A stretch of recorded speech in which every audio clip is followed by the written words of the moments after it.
Are there any perks to buying this house? Brains.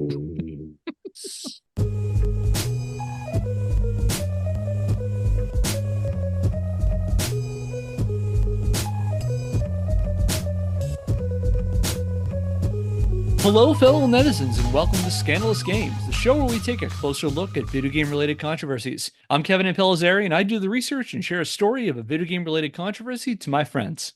My name's Phil, and you might as well consider me a video game newbie. I'm Andy Hunter, a longtime fan of all things Nintendo. I'm Kate. I'm a software engineer, and in this episode, I hope that we find out whether or not Dave wears glasses. I'm really trying to latch onto something here. He's not a complex person, and we've been talking about him for a long time.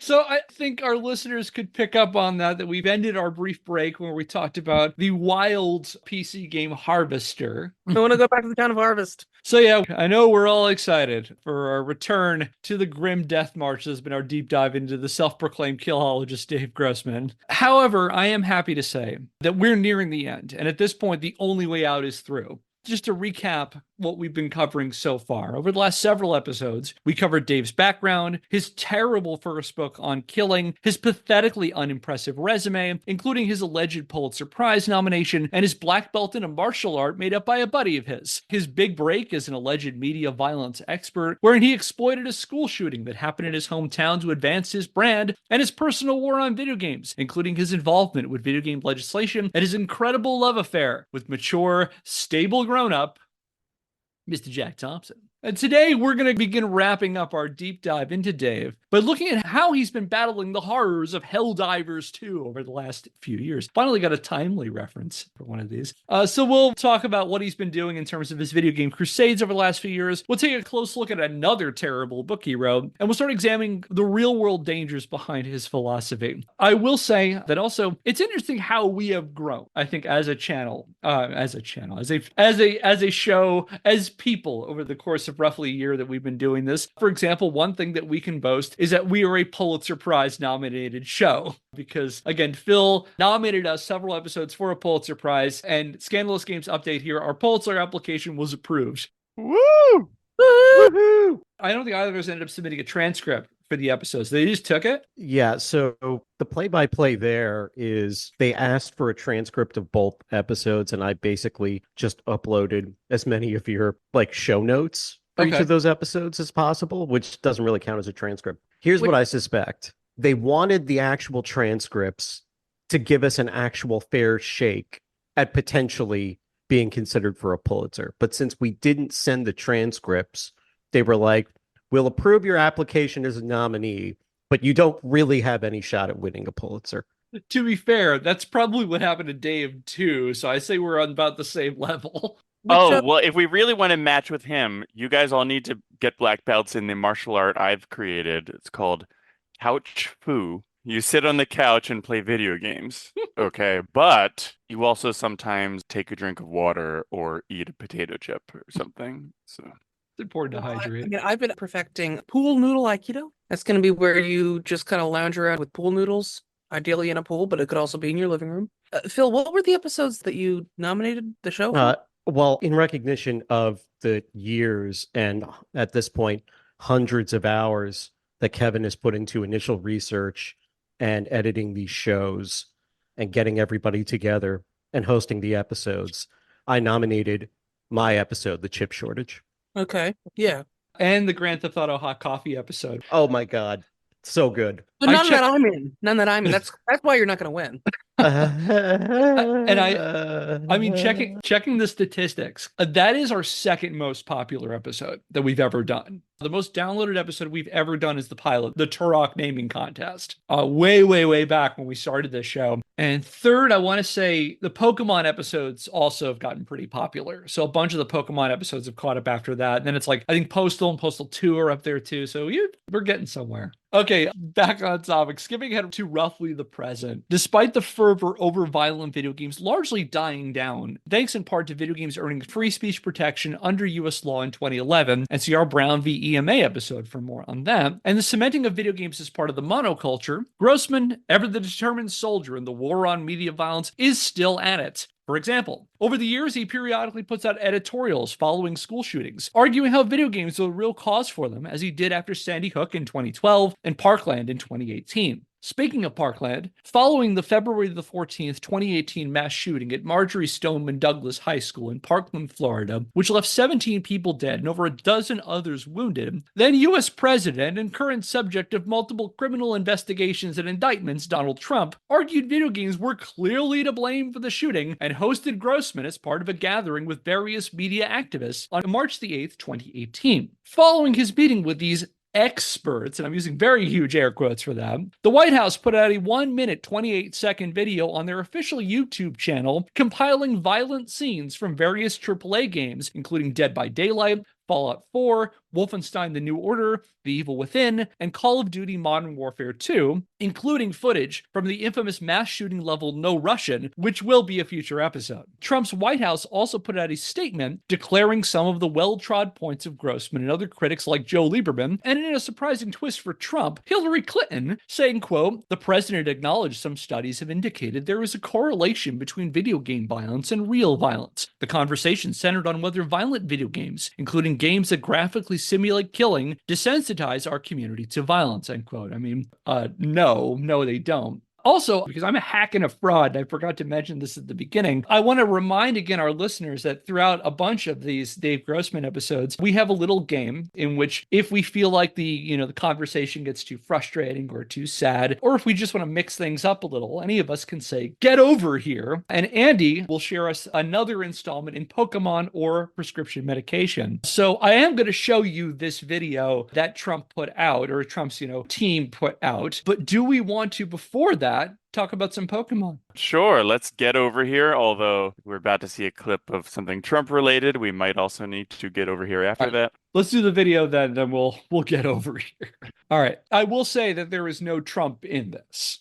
Fortunately, it's all video game footage. All right. Why don't we check out these things? All right, here we go again. This is a 1-minute, 28-second video that Trump's White House put out after this conversation with Dave Grossman and a bunch of other alleged media experts of how video games probably caused the Parkland shooting as opposed to anything else. So here we go. Shit. All right, somebody being brained with a pipe. Oh, somebody getting shot in a car. Someone getting stabbed in a parachute. Someone getting a knife thrown right in their eye. These are all military people, it looks like. All right, so we Well, got not now. 2 axes and just hash into someone from behind. And again. This looks like violence against a civilian. I believe this is Dead by Daylight here. Oh. And then we've got a serial killer putting a person on a hook. And then the infamous No Russian scene, which is a mass shooting in an airport. From Call of Duty Modern Warfare 2. This is more of No Russian. And you getting killed, spoiler, at the end of the No Russian level. Just saw a Nazi get his head blown off, and a Nazi gets stabbed in the side of the ear. This is from Wolfenstein. And a character getting blown up in Fallout 4, and a person sitting down, getting shot in the head, getting up, as you do, and getting shot a couple more cowering in the corner, after several headshots and eventually exploding. We've got a military guy stabbing what appears to be a Nazi in the heart. We've got a slow-mo and an X-ray scene of a guy getting shot in the head with a sniper's bullet. I believe this is The Evil Within, a guy, the main character getting chopped up and his head cut off by a monster. And that's it. That's what the Trump White House took from the killing of 17 people in a high school. So thoughts? So do we think the Trump administration's problems are that so many Nazis got killed in that sequence? The thought did occur to me. Those very fine Look people. at all these very fine people getting slaughtered. We can't have that. So Kate made a really good observation, which was like, I think at least half of those clips and most of the first ones were of military combatants killing each other. And what I think is ridiculous is that if your takeaway from watching that is that video games teach people to kill, that's fine. But if your takeaway is that the military teaches people to kill, you would be tarred and feathered. Yeah, I'm noticing a lot of military violence there. I also saw a fair number of police officers doing the shooting, or being shot, but also doing the shooting. Yeah, there are institutions in America that teach people to kill, and we're perfectly fine with them. And that, again, police are far more trained to shoot than they are to, say, disarm or de-escalate. Yeah, who do you think's Wait, behind that, taught by whom? Kate? That's a teaser for the next time we talk about Dave Grossman. Yeah, I wonder why police are so trigger happy. What it might have something to do with Dave. I'm gonna just shout out again to the McSweeney's column Bitch Slap. She wrote a fantastic article about this very subject. We'll put that in the notes. So yeah, I feel like you could take away from that who's looking out for all these poor Nazis. Get over here. All right, friends. Pokemon or prescription drug? Comirnaty. Okay. Can you say that name one more time? Comirnaty. Oh, I thought you were telling him to come here. Come here, matey. That's what I heard. Yeah, there was that spin-off of Mortal Kombat called Mortal Pirate, where all the characters were pirates, and so that's how Scorpion made people get over here. That name sounds way too complicated for a Pokemon, so I'm going to say this is prescription medication. Anybody else willing to hazard a guess? I'm gonna say All Poke. right. Comirnaty? Yeah. I'm trying to picture if that were a Pokemon, what would it be? And I'm assuming some sort of like fish pirate hybrid. This is hard. I'm going to say it's neither, and it's a word that you made up. All right. Yes, I looked at my alphabets this morning, and that is what it spelled out. Shout out to alphabets if anyone ate alphabets as a kid or now. They're still made. Comirnaty is a COVID-19 vaccine. So it is indeed a medicine. Kevin, you are correct. Kate and Phil, you're both incorrect, but for different reasons. I missed these, Andy. I really did. I almost skipped over it because, again, I don't plan ahead for this show. But thank you for doing this. All right. So we've got Grossman is influencing presidential policies regarding the impact of violence. And again, in the wake of several mass shootings, and then rolls back into town to peddle his whole idea that, video games are murder simulators. Video games are the real reason. There's no way, God forbid, it cannot be guns. It has to be video games. Grossman also floated the idea that there should be a constitutional amendment, quote, to protect children from violent visual imagery, end quote. That's taken from his 2016 book, Assassination Generation. So I'd say he's gotten over his initial resistance to potentially sacrificing free speech on the altar of destroying the likes of Condemned to Bloodshot. Grossman also keeps putting out books where he continues to rehash his arguments from the last section on killing, like the moral panic equivalent of a washed-up oldies performer who at this point only puts out compilations of his own hits. In point of fact, I read some of his more recent books on video game violence, such as the 2014 edition of Stop Teaching Our Kids to Kill and his 2016 book Assassination Generation, because I'm both a masochist and I'm curious about how Grossman's views on violent media have changed since he first jumped onto the punditry scene in 1998. And going into them, I assume that both books would just be retreads of On Killing, and in many respects, that's certainly true. He's still peddling his long since discredited rate of fire statistics we covered a while back. He's still also saying that playing Doom transferred Michael Carneal, who again was the perpetrator of the Heath High School shooting in West Paducah, Kentucky in 1997, from normal average teenage boy into professional level marksman, which we have debunked throughout this series. However, that isn't to say that Grossman isn't just singing the same tune like some late 1990s one-hit wonder like the Cherry Poppin' Daddies. For example, these days he's claiming that video games ruin marriages, as Josh Eels observed while attending one of Dave's seminars. For a September 9th, 2019 Men's Journal article, quote, "For the next hour or so, Grossman delivered an abridged version of his lecture, touching such greatest hits as Israeli school massacres, You Are the Frontline Troops, Left-Wing Blogs, and of course, sheepdogs." He cited one of his favorite statistics, that 15% of divorces are caused by video games, and the crowd laughed before realizing he wasn't joking. Google it, Grossman said. Video... Sorry. Google it, Grossman said. Video games, divorce, it comes right up, end quote. You know why? Because 15% of video games are divorce simulators. They teach kids how to get divorced, and then when they grow up, look what happens. They get divorced. Yes, we all remember the very popular game Custody Battle Simulator. Yeah, is that a spinoff of Kramer versus Kramer?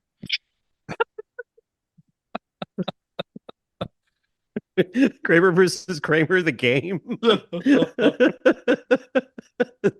what that is. It's a visual novel.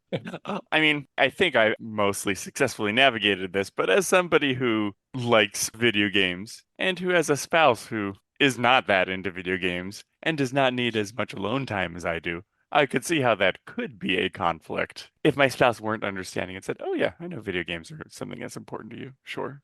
Or if I didn't express to a sufficient extent, "Well, yes, but spending time with you is more important than video games." So tip to all the people out there in a relationship with somebody who does not like video games as much as you do. Kate shared in the chat. Thank you for sharing this, Kate. There is actually a Steam game called My Divorce Story, which was released on August 29th, 2022. And its description says, gather evidence for a successful divorce. My Divorce Story, created by an experienced divorce lawyer and based on real life counseling, now on the Steam. Did my grandmother write that? Now on the Steam. A good point. Get it at the store. As a disclaimer, I don't think any of us are making light of divorce or see anything wrong with the video game that's talking about somebody's divorce story. But the idea that there's something peer-reviewed that shows in a quantifiable way when video games lead to divorce is just absurd. What's that website, Kevin? The correlation causation site where it's like they just grab two things that happen to be on the same line graph, up or down, together.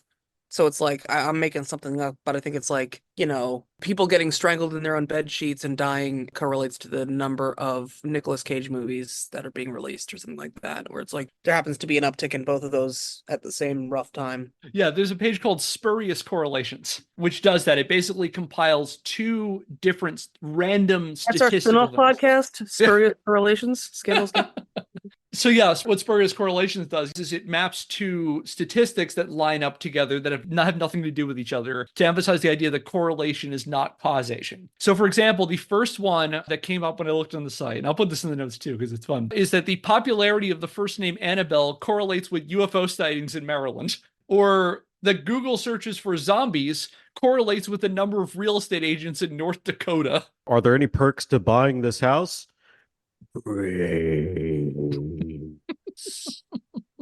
So again, what do we think about? Let's try to maybe guess where he's getting this from. What got it into Grossman's head that 15% of divorces are caused by video games? Well, I mean, based on his track record, it could be something like a long since discredited book written in the 1940s that supposedly was, took interviews from real divorcees and claimed that 15% of the reasons were... We don't know what video games are yet because they haven't been invented, but when they are, we will get divorced because of that. Yeah, sorry.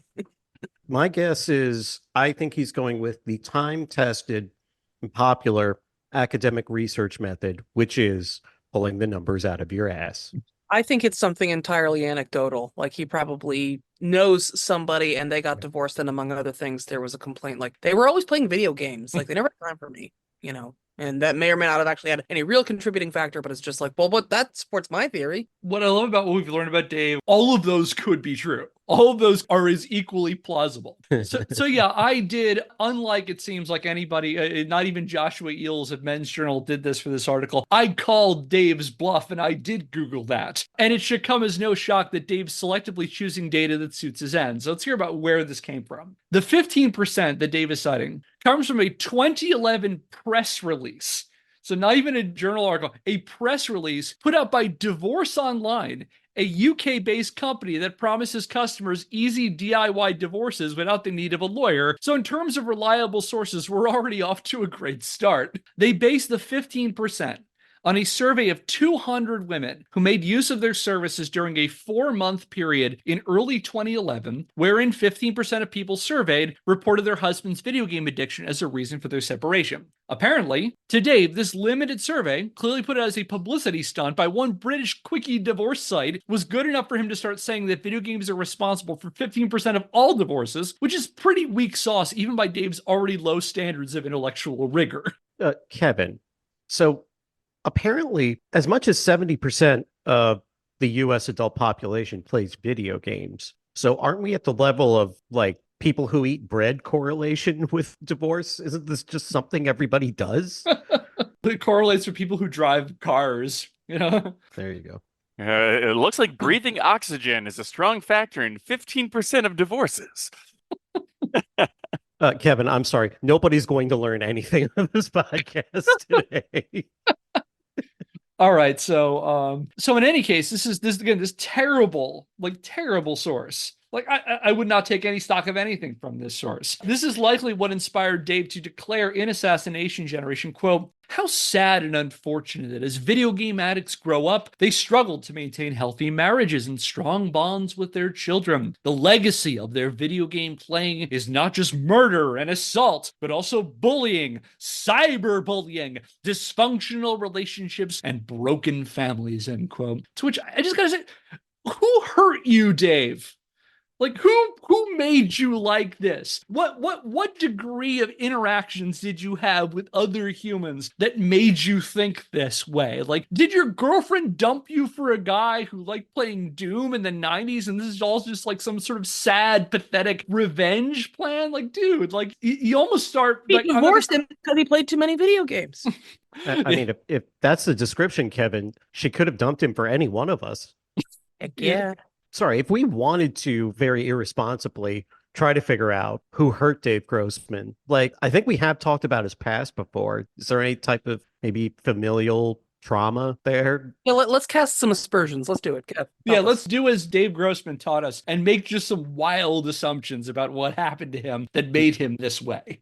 Yeah, how else did we win a Pulitzer or get nominated for one? Or rigorous research.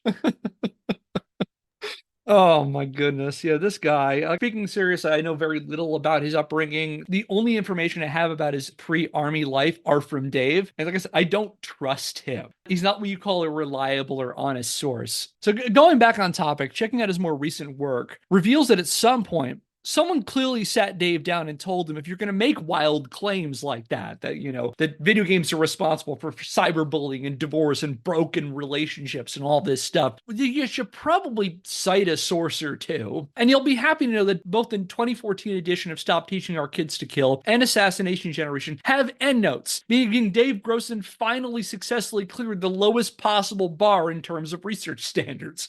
However, just because he has citations now doesn't mean they're good, and perusing his notes, Dave unsurprisingly favors sources that reinforce his worldview of generations of young people ravaged by the likes of Geist. Many of said sources coming from people with whom Dave has intimate professional connections, and for more on that, check out our previous episode about his campaign against video games. He also has the nerve, the absolute gall, in Assassination Generation to run several pages literally ripped from a brochure from the Center for Successful Parenting, which is the group that funded the Indiana University brain scan studies he loves to cite. And as we learn, lists Dave on their advisory board and their list of institutional partners on top of hawking his merch. Blatant plagiarism, plus please buy my stuff. I will say, to his credit, he cites them. So it's not plagiarism because he's actually citing the source and he's saying where it's coming from. But that's kind of like citing the Center for Successful Parenting from what we covered. It's kind of like a roundabout way of him citing himself, in my opinion.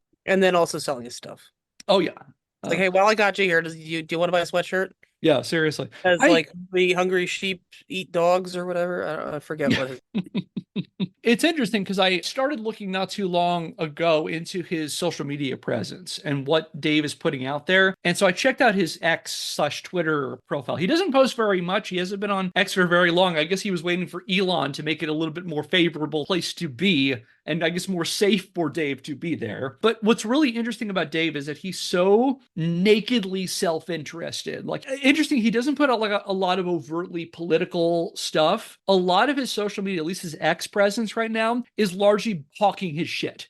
Buy his stuff. He promotes his books there. He promotes his speaking engagement. He sells a line of coffee called Sheepdog Coffee. Sheepdog coffee. Can we take a minute to talk about sheepdog coffee? We'll circle back to that. But like, Andy looked a little disturbed there. What I can at least find weirdly refreshing about Dave, unlike some other, conservative personalities on social media, is he is so nakedly self-interested. He is so much about the brand and selling stuff. So yeah, why don't we talk about this sheepdog coffee? Yeah, I feel like I triggered a reaction with people about. Yeah, because I just so to refresh our listeners' memories, and correct me if I'm wrong, Kevin, if I'm recalling correctly, it relates to Dave Grossman's idea that police are the sheepdogs keeping all the rest of humanity, the sheep, safe from wolves who I guess are the bad members of humanity. And thus, that is why sheepdogs need to be willing to just shoot indiscriminately when somebody is,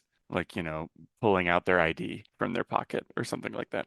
And they need to be a little jacked on caffeine at all times, too. Yeah, it was just like I was expecting something like mildly clever, but instead it's just this reinforcement of that worldview. They're like a t-shirt company. I'm certain they're not around anymore. Called like Big Dog, yeah, Big Dogs. Oh, they're still around. Okay. Anyone know Big Dogs? Okay, I'm gonna post the link in the chat. All I'm saying is, okay, so it is basically if you've ever been to an outlet mall in the Northeast, you may have gone to a Big Dog store at some point. This black and white dog, is their logo. And so there's a lot of stuff like this shirt over here with the dog running, and it says, if you can't run with the big dog, stay on the porch. And it's if you can't surf with the big dog, stay off the net. Oh my God. Oh my God, Kevin, I want that shirt. What a mid-90s. Both the phrase and the design. Kevin, I want that shirt. Kevin, please buy that for me.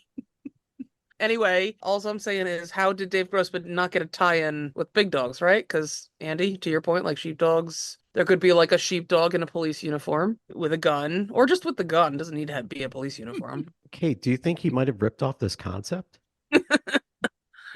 Maybe. Kevin, I'm going to send you a link to that shirt. I want it. I'm not kidding.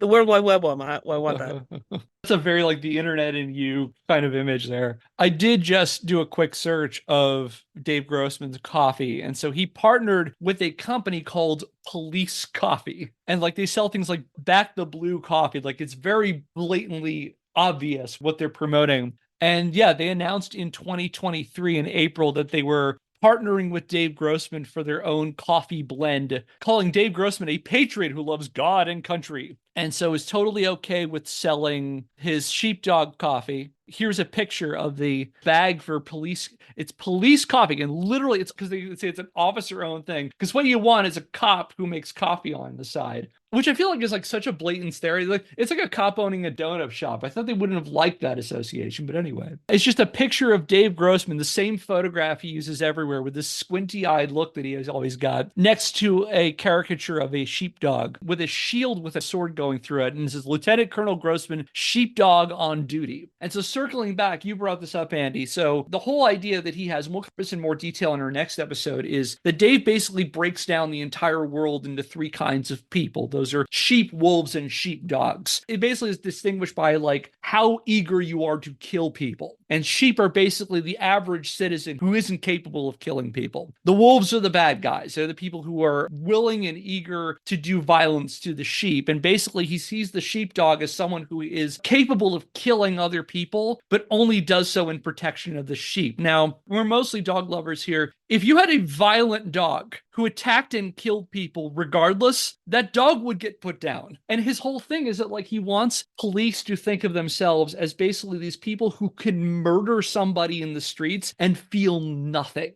except the satisfaction of killing a quote unquote bad guy. And so that is Dave's entire brand.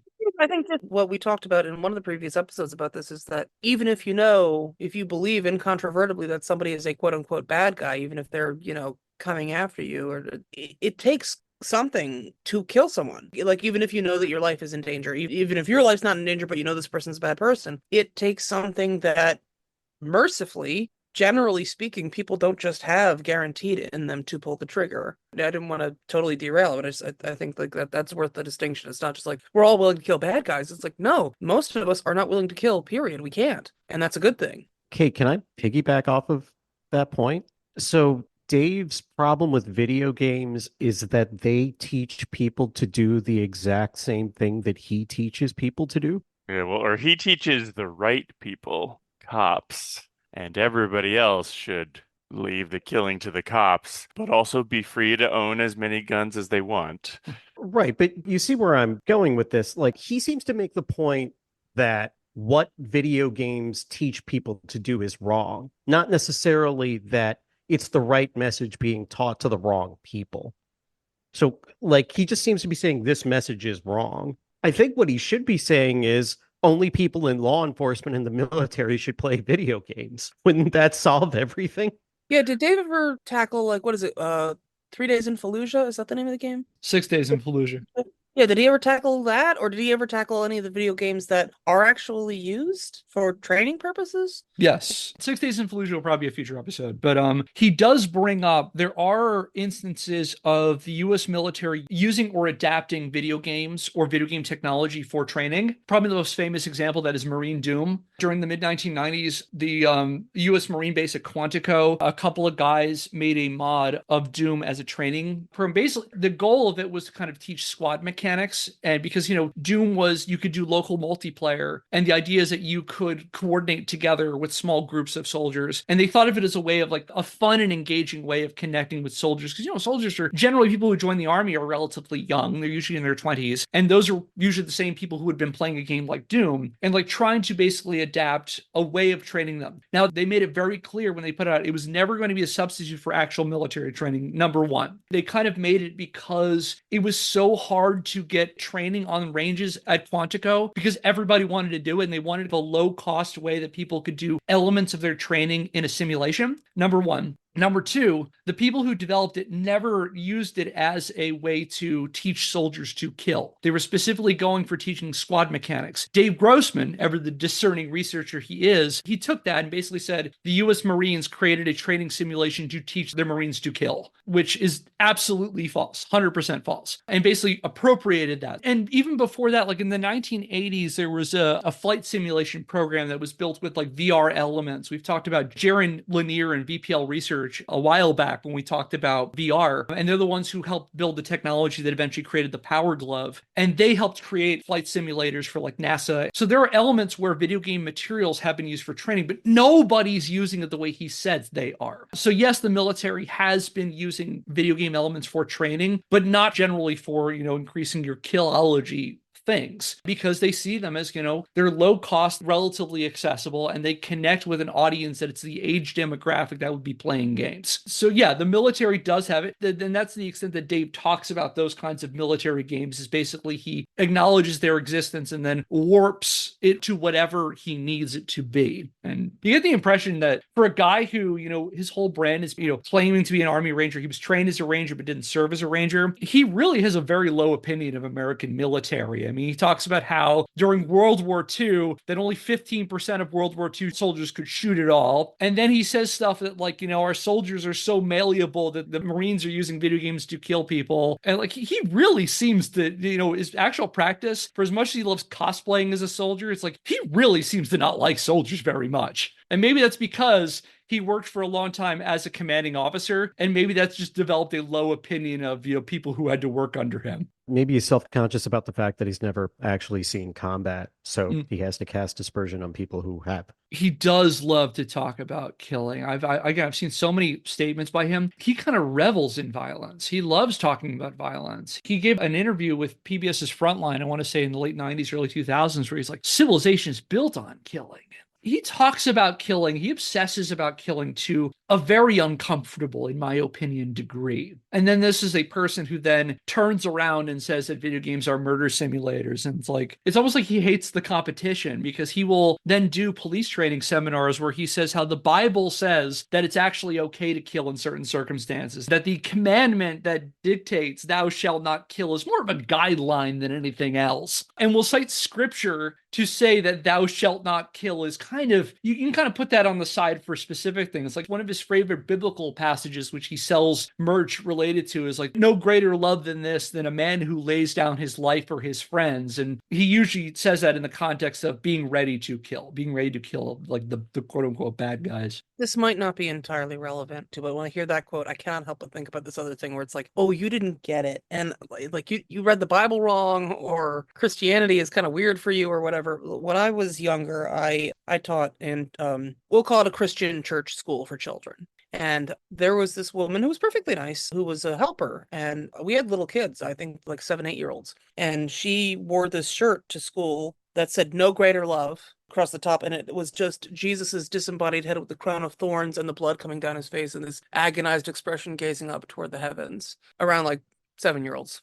And it's like, but it's thematic. That has always stuck out to me, because I also saw what religion did early to kids at that place. So anyway, Yeah. There are certain branches of Christianity that really revel in the violence Mm-hmm. to really interesting degrees. Like you think about like the Passion of the Christ and Yes. when Mel Gibson put out the Passion of the Christ, he clearly espouses to a certain branch of Catholicism that really, really loves the violent itself. Like we have to see like every agonizing second of like Jesus being flayed and the crown of thorns being put on his head and him being nailed to the cross and stuff. There's someone that just love the violence, or not necessarily love the violence, but are so fixated on the violence. Can I actually also share another thing? We can link to this. It's an Entertainment Weekly article that Stephen King wrote because he went and saw The Passion of the Christ. And basically, he talks about how right before the movie started, this woman came in and sat next to him, and she had like 3 kids. She was like 2 little boys and a little girl. He names the girl Alicia for the article. Obviously he didn't know their name. He didn't talk to them. Anyway, he describes his experience watching the movie and being like right next to this little girl. And when I say little, she's somewhere between like maybe 8 and 9 years old, something like that. I pulled up a quote here about how the theater manager apparently had told the mom, like when she came in with these kids, like, hey, this is maybe not a movie to bring these small children to. And she was like, here, I'll start it with, I told him, Mom said, that if it gets too bloody, they can just close their eyes. And so now here's the rest of the quote. And the I in this place is Stephen King. I kept sneaking glances at Alicia as the movie played. She did okay until the scourging of Christ. Then she did indeed close her eyes and buried her face against her mother's side. The little body inside the blue dress was all angles and exclamation mark of horror. Gibson's version of the scourging seems to go on forever as the Roman punishment detail uses first a whip and then a spiked lash to literally peel the flesh from Jesus' body, spattering the cobbles around him with gore. Alicia hid her face for 15 minutes. But that left another 50 minutes of punishment, torture, cruelty, and death still to go. And was I ashamed to be in that theater, even though the film Gibson has made is, if taken on its own artistic and religious terms, good, perhaps even great? I was. I feel that shame heating my skin even now, days later, because 50 minutes is a long time to hide your eyes when you're only 8. So after a while, you see, our sweet little girl stopped doing it. The child I've chosen to call Alicia looked, and looked, and looked. I think she'll be looking for a long time to come, in her dreams. In those dreams, there will be likely no redemption, no victory over sin, no scripture, no eternal life. I think in Alicia's dreams, there will only be a skinless nightmare Christ with one eye swollen shut. Get over here. Ooh, yikes. Man, we went out into the weeds a little bit. All right, Pokemon or prescription drug Genesect. That sounds like a drug. I'm going to go Pokemon for this one. You said Genesect? Yes. Yeah, I think I'm gonna go Pokemon. It's the next generation of an insect, something like that. Oh yeah, not far off. Genesect is a bug steel type Pokemon introduced in Generation 5. I think it is meant to be basically the words gene plus insect. It is a bipedal insectoid Pokemon with a metal body and a saucer-shaped head. It was revived from a fossil and technologically enhanced by Team Plasma to create the most powerful Pokemon ever. Oh, I assumed it was called Genesect because it was an homage to Gene Roddenberry. Thank you again for that, Kate. I think that was a really important thing to cover with this. It's worth mentioning the amount that Dave, for as much as he rails about media violence and says that media violence is a cause of all sorts of different, societal ills, that when you read a bunch of his stuff, when you hear what he's telling to police in particular, that he in some cases fixates on violence to a lot of degree. And that's not even including the fact that he wants police to think of violence as a tool in the arsenal, for lack of a better term, for law enforcement, to be prepared to fire at someone at a moment's notice without a moment's hesitation at the slightest feeling of discomfort. And like, there's something to be said there for a person who came to the public presence fixating so much on violence, calls video games murder simulators, who, helped sick Jack Thompson on the industry and like talks about the industry as, reveling in violent death and suffering. And then he says stuff about like, we're not even gonna talk about this today, but like, I've read some of his pull quotes where he's very graphically talking about, that the easiest way to neutralize a threat is to make that threat die. Like he says that kind of stuff. It's scary shit.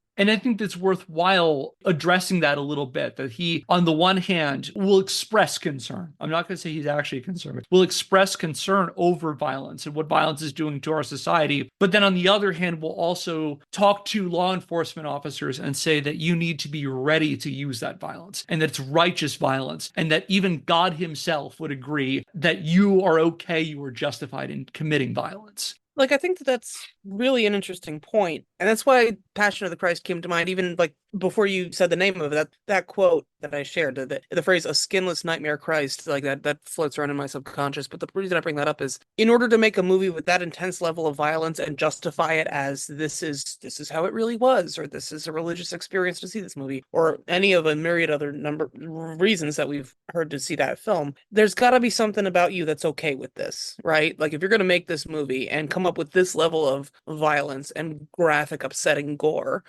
skin being peeled off, eyelids getting flayed, like, there's something about you that's at least okay with this, and that's frankly coming up with some of this. And I think that that's where I'm starting to see things with Dave Grossman, where even if he himself isn't going out and doing the stuff that he's saying is not just okay but preferable, there is a part of him that, as you're saying, Kevin, it's almost like fetishizing violence, or maybe it's not even almost like, maybe it is just straight up fetishizing violence, brutality, murder, authoritarianism.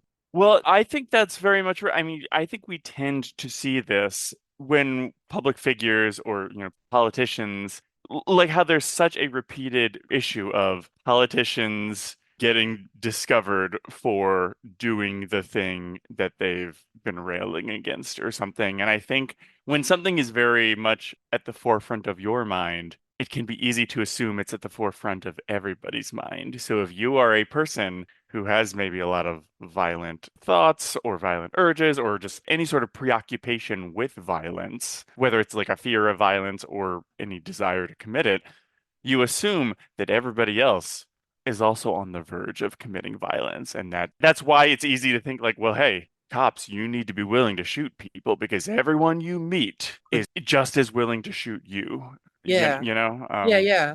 And one thing I guess I'm not, and I'm not asking for more episodes about Dave Grossman, but one thing that I'm not really getting with him is his own capability of committing violence. And for once, that's not me criticizing him, not saying, oh, what a wimp, he doesn't even want to kill someone or whatever. Like, I'm more saying, yeah, he seems to be obsessed with this, but he himself does not appear to be a violent person. Like, I'm not hearing that he has attacked people for real, like, you know what I mean? Like, physically attacked people or been in real physical dangerous altercations or killed people. And Kev, if I just whiffed on something where you told me about how he murdered a bunch of people in an earlier episode, just please feel free to cut this part so I don't sound like an idiot. But like, he seems like a wimp, and okay, maybe I shouldn't say it that way, because I don't want to say like, you're a wimp if you don't kill people, but it's like, he doesn't seem like a person. Yeah, by that measure, the four of us are equally as wimpy as Dave. I mean, we are, yes, no, it's true. But I guess my thought is more like, I mean, I have, of course, read about people. I've also known people, I'm sure we all have, who, like, they have committed violence or they are quite capable of it, where it's like, they will go throw down with someone, or if they had a gun, they would shoot someone, something like that. I don't get that impression with Dave. And again, that's fine. Let me make it clear. I'm not criticizing him for not being willing to commit violence or having a history of violence himself. I guess the reason I bring that up is, again, it's sort of, this is why I said it was like he's fetishizing violence. It's like the thing I can't achieve myself, but I want. So maybe that's what's confusing to me. It's like what I'm getting from him, based on what you're telling us, is he loves violence in the name of, again, of authoritarianism, or like, I'm right, you're wrong, therefore you deserve to die. But he himself, when push comes to shove, would be like any one of us, Andy, to your point, he wouldn't be ready to pull the trigger himself. He wouldn't be ready to kill somebody. He's pretty public about the fact that he himself has never killed anyone. He was in the military for, I want to say, 23 years, but he served during one of the longest periods of relative peacetime in American history. I'm sorry, let me just cut in. If you're going to serve in the military, if you serve during peacetime, that's A-okay. You're still serving your country. That's the best time to be in the military. Yeah, he's never, as far as I can say, has been in combat. He's not been in a combat situation. He was never a combat soldier. He must have had Army Ranger training at some point, but being trained as an Army Ranger does not mean he served as a Ranger, even though he's very upfront about claiming he's an Army Ranger and a paratrooper and all this stuff. But as far as I can tell, because he used to put his resume on his website, and going through the Wayback Machine, you can see his resume when he's put his military service experience. It was all domestic. He was mostly serving on American military bases in the United States. He did not serve overseas in any really meaningful capacity, it seems. Again, this is based on the information that he has offered there. And beyond the military service, that which again, you still have a fully credible military career in all of our books, whether or not you serve in combat, that's not necessary. I guess my other question, like, I'm not hearing that he had a history of, I don't know, getting into bar fights or threatening. Like, if someone came to his book signing and said, "Your book is stupid," he was like, "I'm gonna knock your teeth out," or something. Like I'm under the impression he's not terribly confrontational, you know? He seems to me like he's all talk. As far as I know, he's got no history of violence. And again, I'm not advocating for people to be physically threatening people. As far as I know, he's never like done a Sean Penn on somebody, you know? This'll learn you to take my picture. Can I bring up something related to the thread we're on with like Dave and maybe some of his specious reasoning based on his experience or lack thereof? I mean, if you, and I'm talking about, a 5 or 10 minute Google search, if you start searching for what do other military veterans who have seen combat or have had confirmed kills, what do they think of violent video games or war-based video games?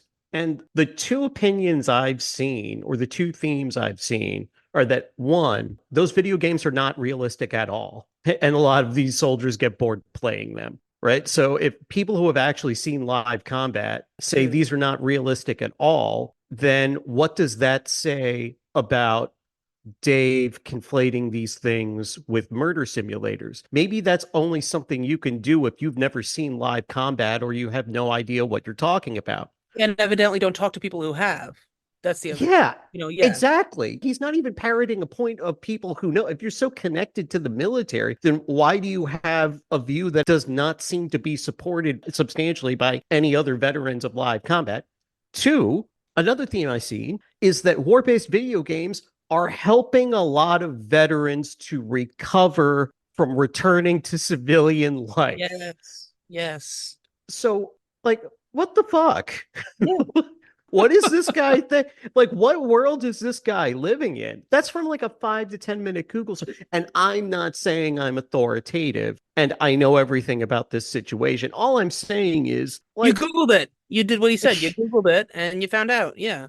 Yeah, let's actually talk to, like, we're just gonna have more and more Dave Grossman episodes. Why don't we get a combat veteran to come on the podcast and like give us their opinion? It's not a bad idea. It seems to me like, again, I cannot speak as a soldier because I have no military experience whatsoever. It seems to me like he is selling an idea of the world and an idea of military service to a non-military crowd. I think his primary audience are civilians. I think he's selling this to a non-military audience. But to what end? Because I understand, like, there are military recruitment tactics, right? Like, you want to recruit people into the military at a young age, as you said, like young people, and I'm going a little off the map there, but you know what I mean? Like, that benefits the military. How does he benefit by trying to draw people to the military?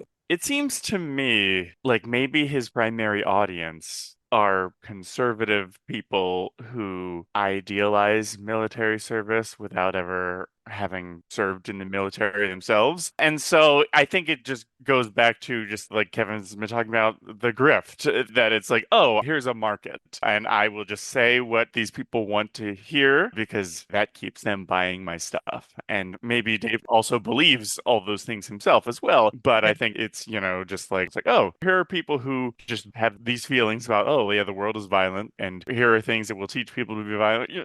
He can write the same book over and over again with only adding like 20% new ideas each time. And there are people who will buy it. All right. So it's basically just the end to which he's doing this, because that was sort of like, but to what end? The end is I'm locking in what I see to be a very stable market who's going to buy my mediocre coffee and my books and my sweatshirts or whatever else. Question mark. Like, yeah.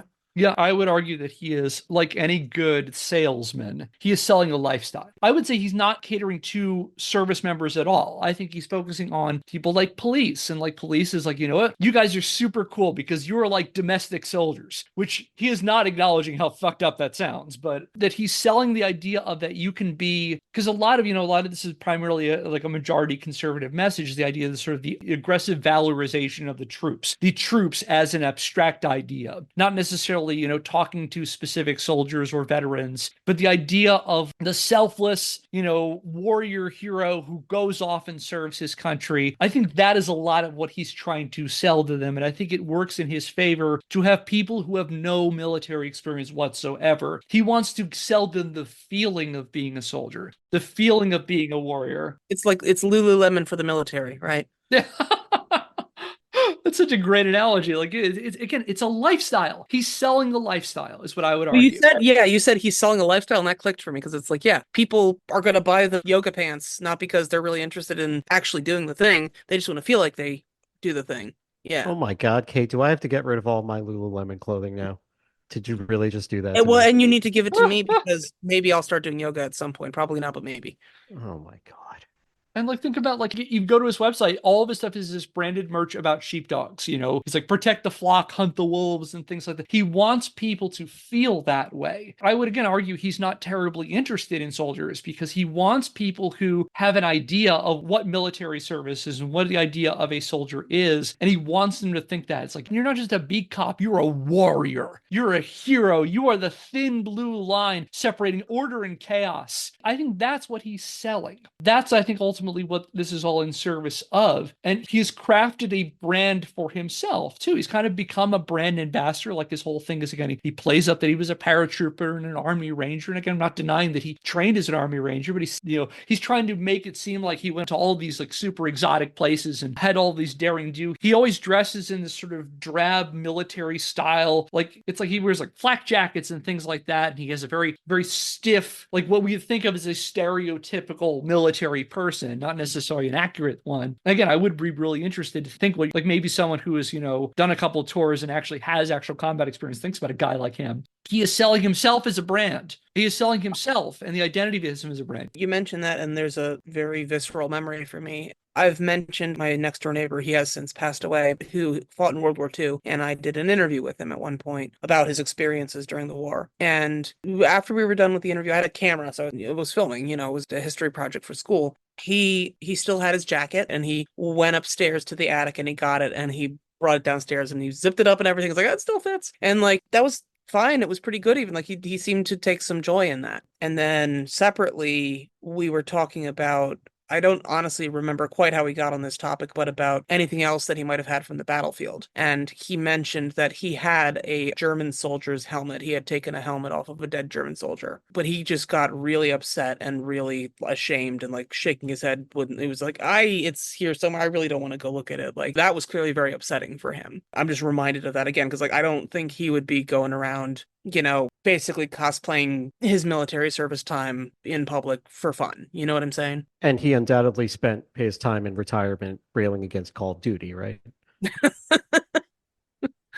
That's clearly what your interview was about. Yeah. He's like, everyone just should not play this game because it's not real enough. Go really kill people. I think it speaks to, again, no combat experience, but reading some accounts from soldiers. I feel like the people who have actual combat experience don't like to dwell on it a whole lot. No. And like, I feel like someone who's actually done those things doesn't think it's that glorious to do that. No, hopefully not, right? I mean, yeah, I think even envy or maybe or this feeling of inadequacy, like that he is judging himself like, well, he feels, unlike as we've been expressing, that serving your country, whether in peacetime or wartime, domestically or internationally, we think, fine, yeah, that's still valorous service, but he might deep down think, no, I wasn't truly serving my country unless I was over there killing our enemies, and thus he needs to continue perpetuating this vicariously or doing some degree of service otherwise.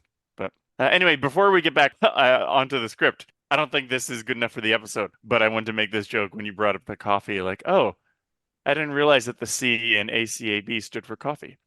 But anyway. All coffees are bad. I find it kind of incredible. I just threw out the fact that he's got this coffee and that led us on this whole journey. And I think that's very, very interesting. One thing I will mention also, just like when we're puzzling over what is his motivation, I don't know why this comes to me, but there's this influencer on TikTok probably who lost like, I think 80 pounds at some point from some whatever diet. And I mean, she looks great, ostensibly healthy, et cetera, but she will peddle a lot of different diets and say, I lost 80 pounds in 1 year. Try this diet. And the thing is, like, she did lose 80 pounds in roughly a year at some point, somehow. But I mean, she keeps putting various diets front and center. Like, I don't know, I want to say, like, the pickle diet or something, or like cottage cheese and mustard. I think it's the cottage cheese and mustard diet was the one that she's most recently. It's like, Jesus. yeah, imagine the farts. But like, that's also what I'm sort of like, you did something at one time and you're just hanging your hat on that for the rest of your life, even though you're not doing the things that you're implying, right? Yeah, I can see that where there's an implication, the guy, I lost 80 pounds, do this, that you would leave that impression in a listener, a person viewing this, that I lost 80 pounds because of this, not just saying I lost 80 pounds and you could do this. Yes. Yeah, can we pause real quick? I just got to grab myself a bowl of cottage cheese with mustard in it. That just sounds awful. Is it you mix them together or do you put it on stuff? I'm 92% sure. Let me check. Again, the internet will come for me. The internet comes for us all. Yeah, but, being female presenting, there's a target on my back. Yeah, cottage cheese and mustard. I mean, whatever. My God, your sodium must be through the roof. Yeah, My partner Kevin, left me. But Kevin, I feel like we've. Oh, I'm sorry. Go ahead, Kate. No, I was just still going on about the cottage cheese and mustard. And yes, if you were going to say that we've gotten off track, Phil, I agree. Yeah, I feel like we've prevented you from getting through barely any of the script at all. I love to my friends. I'm sorry. No, this has been great. It really has. I think it's getting more into the why of Dave, which I think is important to think about, to contemplate this. And it is something we're going to, when we finally wrap up and we actually pivot towards him as a police trainer, I think is worth considering this kind of stuff going into it. So I think this is valuable foundation. And what I love about the show is this, the stuff you don't plan for. My favorite parts of listening to any of our episodes is none of my scripted stuff. It's always your contributions to it. With that in mind, we'll take a break here. And next time, we'll continue to dive into some of Dave Grossman's later work, some of the terrible research behind later books like Assassination Generation. And we'll also start getting into the heart of the really dangerous underpinnings of Dave Grossman's rhetoric about the games industry. And that will do it for today's episode of Scandalous Games. If you like what we're doing and want to help the show, subscribe or follow us wherever you get your podcasts and leave us a rating. If you want to learn more, check out our website, scandalousgamespodcast.wordpress.com, where I publish the show notes and the sources for every episode. Our theme music is Occam Sequel by Seek Knowledge via the Free Music Archive, used under a CC BY NC SA 3.0 US license. If you have a question, comment, or idea for a topic for a future episode, email us at scandalousgamespodcast@gmail.com. And until next time, I'm Kevin Impellizeri. I'm Andy Hunter. I'm Phil Thomas. I'm Kate. Thanks for listening. We'll see you next Scandal. Subscribe to Fat Roll Gaming on YouTube.